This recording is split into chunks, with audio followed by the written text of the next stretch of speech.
Hello and welcome to Sports Talk. Hugh and Jim. Starting off with the WHL, the Red Deer Rebels. About 2 weeks ago, we were saying how nice it was to see how the Rebels are playing as a team. They're gelling together. They're doing all the right things. They were 9-3 or something like that, somewhere in there around that. They're second, first in the conference. Tied for first. Tied for first. Yep. 6 games later, they can't seem to buy a goal, buy a win. What's going on? You know what? It's, again, one of life's little mysteries in sports where a team is riding a high and all of a sudden they come crashing back down to earth. Not to make excuses, but last night, 7 players out of the lineup, 7 starters out of the lineup. That has to have an impact on the psyche of the team and the rest of the guys. But like the coach always says, you got to find those guys to step up, and they're not. And we shouldn't really badger them. I mean, you're right, 7 guys out of the lineup, and people have to understand, with 7 starters, that could be your first 2+ lines out of the lineup. You're missing somebody. You're filling these spots. And because we're talking about young kids, young WHL players, they're not ready to step up. That's why they weren't on the first and second lines. They were on the third lines, fourth lines, not dressing, because they're not ready to step up. And it's like, okay, well, now you have to. Ball's in your court. It's not the goaltending. No, I don't think it is. No. Is there a problem on defense? Or is it defensive forwards? You know what? Maybe, they're not coming back, not playing. I can't put my finger on anything. I guess if there's a silver lining, it's happening now and not when they're trying to make a playoff run. They still have a good record and they'll break out of this. Yes. But they've got a Christmas break coming. Maybe they can solve some of the issues then. So I can't say for sure what it might be. Well, wins are hard to come by in the WHL, and that's one of the things that you notice. I mean, these losses, they add up. It hurts, but they got to get out of it, break out of the funk. That's the most important thing. Exactly. All right, let's move on to the NHL. Big news: Boudreau out. Yeah. I mean, Boudreau's out. He's out of Washington. Done. Well, I don't know when we'll see him again.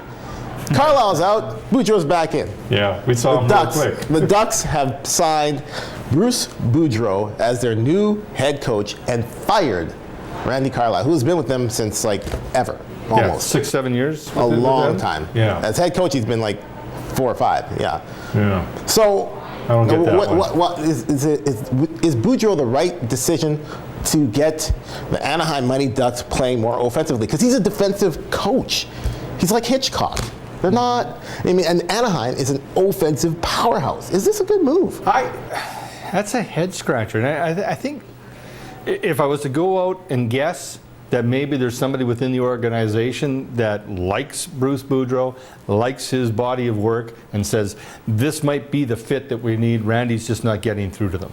I mean, I love how they say it in their press release. Well, Randy's a terrific coach, but not for us anymore. He could be a terrific coach for somebody else. Maybe it was just time for a change. I don't know. Well, a lot of times they talk about in sports, all sports, coaches, they lose the room. Is that maybe what is happening with Randy Carlyle? He's lost the room. And Boudreau lost the room in Washington. Well, he lost a big part of the room in Ovechkin.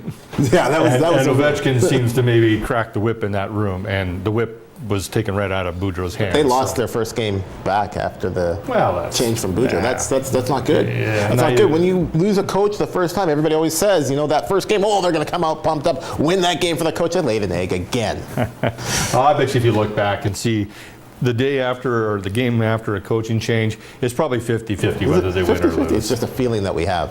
I think it's a feeling. All right, or heartburn.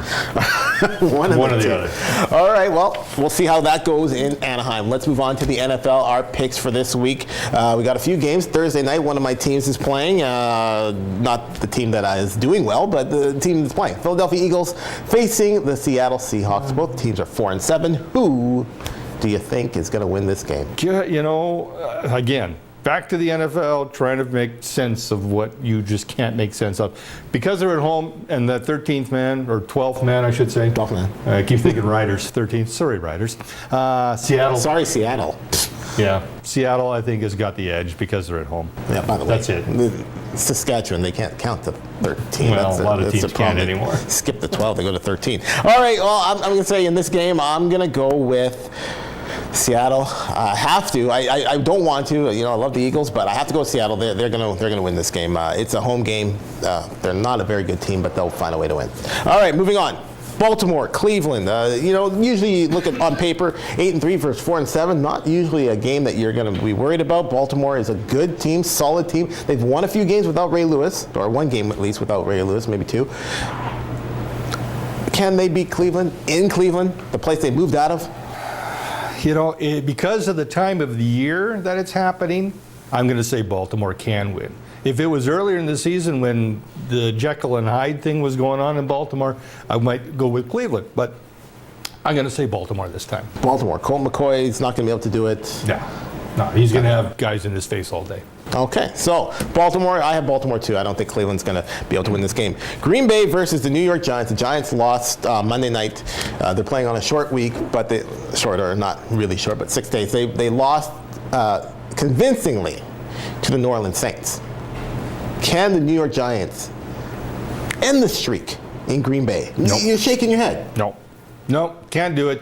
That's a team that's very focused. They've got a goal. They've got the best quarterback in the league. Bar none. Green Bay wins it. They go 11-0. Hostile territory. They're going into New York. Doesn't matter. Hostile territory. When New York plays in New York, the Giants, they play like the Giants. They're the big, no, not G-Man buying. going down. Not buying that. Eli Manning's a joke. Everybody knows it. Wow. All right, real quickly, our game of the week. This is our teams here. You got the Raiders in Miami. Who you got? You know what? Are the Miami Dolphins for real? Are they really a 3-8 team, or is Oakland really a 7-4 team? Miami's played well in spurts, and because they're at home, I give them a little bit of an edge, and I think I'm going to go with Miami. Wrong. Oakland's going to win this game. Miami does not do well against anything like the run or anything like that. I think Carson Palmer's really getting the grasp of this offense. He knows that he's feeling comfortable. I don't see it happening. Now you're a Palmer fan. Huh? Now you're a Palmer fan. I have no choice. All right, we'll see you next time on Sports Talk.